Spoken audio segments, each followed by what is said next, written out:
नमस्कार, आप देख रहे हैं द क्रेडिबल न्यूज। मैं हूं शालिनी।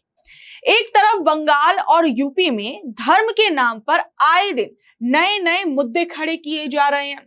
दूसरी तरफ देश के युवाओं का भविष्य लगातार बर्बाद हो रहा है। कहीं बकरी ईद पर नमाज और कुर्बानी को मुद्दा बनाया जा रहा है, कहीं घुसपैठ और बुलडोजर की राजनीति हो रही है, तो कहीं वंदे मातरम और धर्म के नाम पर बहस छेड़ी जा रही है। लेकिन इस बीच सबसे बड़ा सवाल ये है कि क्या देश के असली मुद्दे पीछे छूट चुके हैं?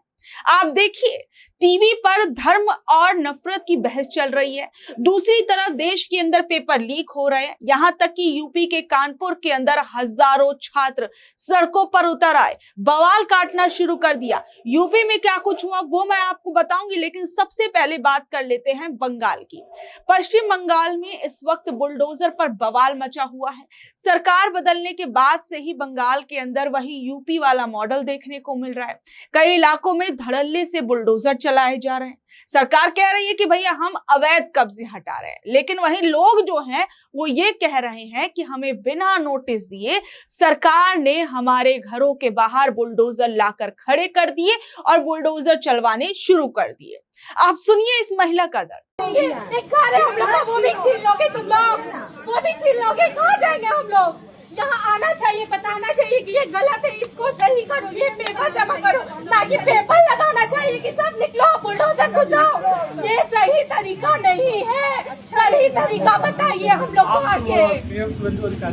मैं यही कहूँगी कि जो सही तरीका है अपाए बताए, क्या फाइन लगेगा, क्या पेपर देना है, कहाँ सिग्नेचर लगेगा, किसका आधार लगेगा, किसका पैन लगेगा, वो बताए, ना कि अपना बुलडोजर घुसाए, बुलडोजर हटाए। इतनी सारी मिलिट्री क्यों घुसाए? हम लोग को डराने के लिए, हम लोग को डराने के लिए इतना मिलिट्री और पुलिस घुसा हुआ है। बाइक लेके निकल रहे बच्चा का दूध लेने के लिए, रोक रहा है। कहाँ जा रहे हो तुम लोग?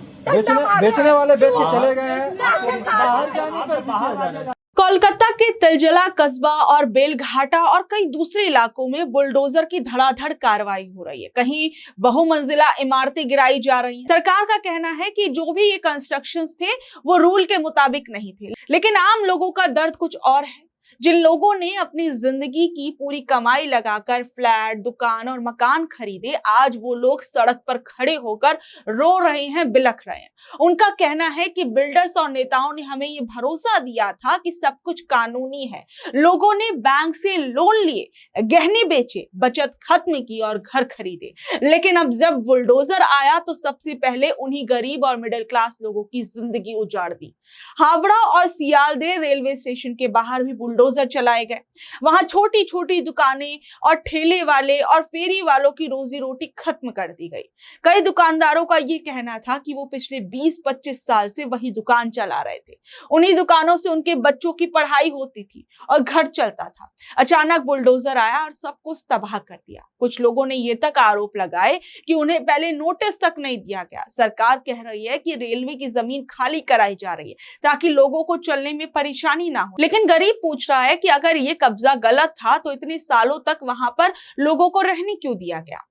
पूर्व मुख्यमंत्री ममता बनर्जी ने इस कार्रवाई को बुलडोजर राजनीति बताया। वो कह रही हैं कि गरीब लोग राजनीतिक लड़ाई का शिकार बन रहे हैं और उन्होंने आरोप लगाया कि सरकार ताकत दिखाने के लिए बुलडोजर का इस्तेमाल कर रही है। ममता बनर्जी ने कहा कि बंगाल की पहचान डर और जबरदस्ती से कतई नहीं है, यहाँ पर इंसानियत और संस्कृति की राजनीति होती है। उन्होंने ये भी कहा कि जो सरकार पहले घर तोड़ती है और बाद में लोगों की बातें सुनती है, वो जनता का दर्द कतई नहीं समझ सकती। दूसरी ओर आप देखिए, पश्चिम बंगाल के अंदर जहां ये बुलडोजर की राजनीति देखने को मिल रही है, दूसरी ओर घुसपैठ वाला मुद्दा गरमाया है। चुनाव के समय बीजेपी ने यह वादा किया था कि जो लोग अवैध तरीके से बांग्लादेश या म्यांमार से आकर बंगाल में रह रहे हैं, उन्हें पहचान कर वापस भेज दिया जाएगा उनके देश। अब सरकार बनने के बाद इसी वादे पर काम शुरू हो गया। मुख्यमंत्री शुवेंदु अधिकारी ने कहा कि राज्य में डिटेक्ट, डिलीट और डिपोर्ट नीति लागू होगी, यानी पहले अवैध लोगों की पहचान होगी, फिर उनका नाम सरकारी रिकॉर्ड से हटाया जाएगा, उसके बाद उन्हें उनके देश वापस भेज दिया जाएगा। सरकार ने सभी जिलों में होल्डिंग सेंटर्स बनाने के ऑर्डर दे दिए हैं। आप इसे इस तरीके से समझ सकते हैं कि ये ऐसे सेंटर होंगे जहां पकड़े गए लोगों को कुछ समय के लिए रखा जाएगा और सरकार का कहना है कि जिन लोगों के पास भारत में रहने के लिए सही कागज नहीं होंगे और जिनका वीजा खत्म हो चुका होगा उन्हें वहां रखा जाएगा। करीबन 30 दिनों तक उनकी पहचान और नागरिकता की जांच होगी। उसके बाद अगर वो विदेशी पाए गए तो उन्हें सीमा सुरक्षा बल यानी बीएसएफ के हवाले कर दिया जाएगा और फिर उन्हें सीमा के पार भेज दिया जाएगा। सरकार तो कह रही है कि ये कदम देश की सुरक्षा के लिए बहुत ज्यादा जरूरी है।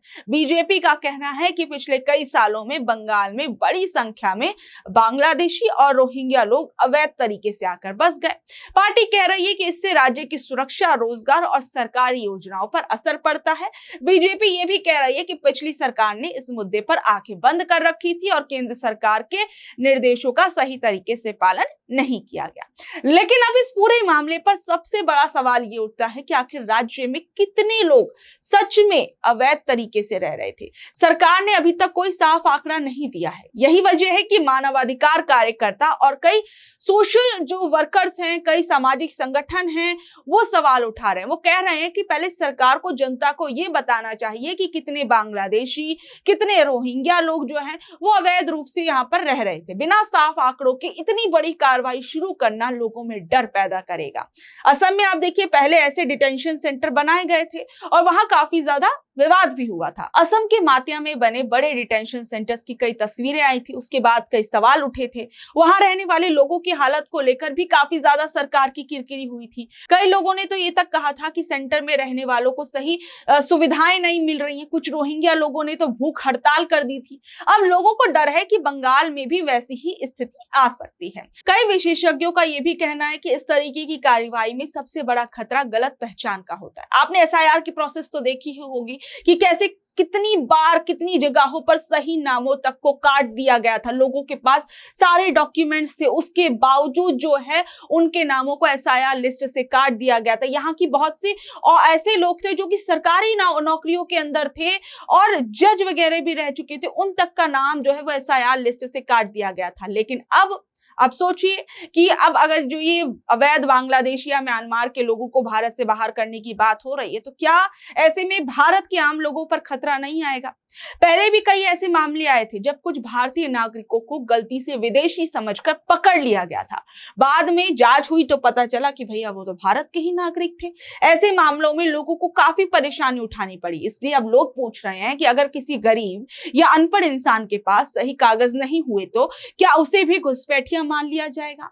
और यह भी कहा जा रहा है कि बीजेपी चुनाव में किए गए वादे को पूरा करके दिखाना चाहती है, इसलिए पार्टी ने चुनाव के दौरान बार बार घुसपैठ का मुद्दा उठाया था। अब सत्ता में आने के बाद सरकार ये दिखाना चाहती है कि वो इस मामले को लेकर कितनी ज्यादा सीरियस है। लेकिन दूसरी तरफ विपक्ष ये कह रहा है कि इस मुद्दे का इस्तेमाल राजनीति के लिए किया जा रहा है। उनका कहना है कि इससे खास समुदाय के लोगों में डर और असुरक्षा बढ़ सकती है। आप देखिए क्या इस देश में राजनीति का तरीका धीरे धीरे बदल रहा है।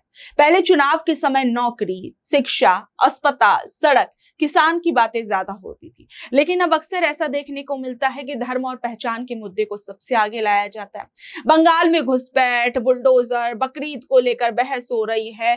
वहीं दूसरी ओर आप देखिए देश के अंदर यूपी में नमाज, कुर्बानी, धार्मिक आयोजनों पर बयान दिए जा रहे हैं। मुख्यमंत्री खुद आकर कह रहे हैं कि सड़कों पर नमाज नहीं पढ़ी जाएगी, ये नहीं होगा, वो नहीं होगा।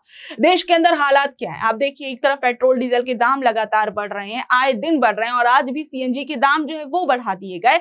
और हमारे टीवी चैनल्स के जो लोग हैं, बड़े बड़े एंकर्स जो है वो क्या कहते हैं कि सिर्फ 7 ही रुपए तो बढ़े हैं, 7 रुपए से कुछ नहीं होगा, ज्यादा असर नहीं पड़ेगा।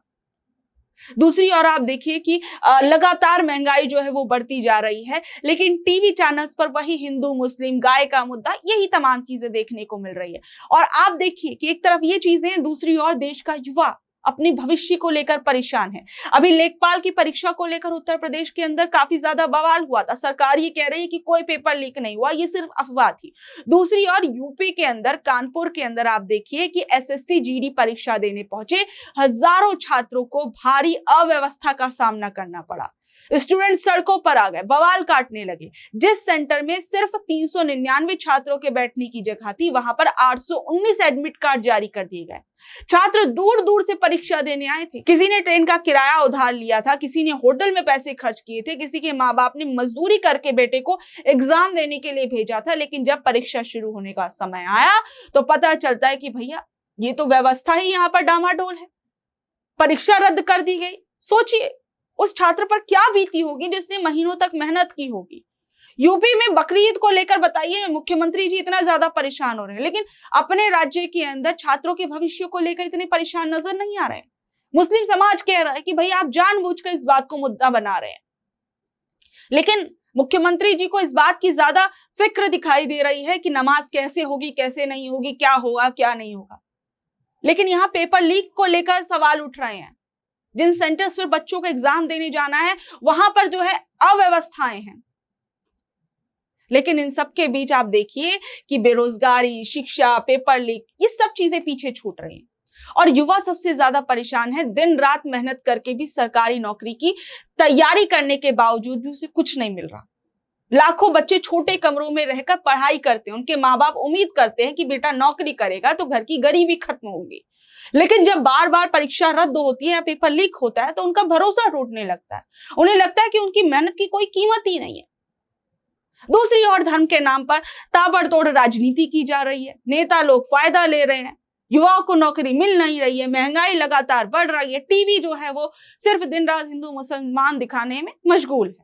बहरहाल आप लोग इस खबर पर क्या कुछ कहेंगे, नीचे दे कमेंट बॉक्स में अपनी राय जरूर बताइएगा और ऐसी अपडेट से जुड़े रहने के लिए देखते रहिए द क्रेडिबल न्यूज। मैं हूं शालिनी, धन्यवाद।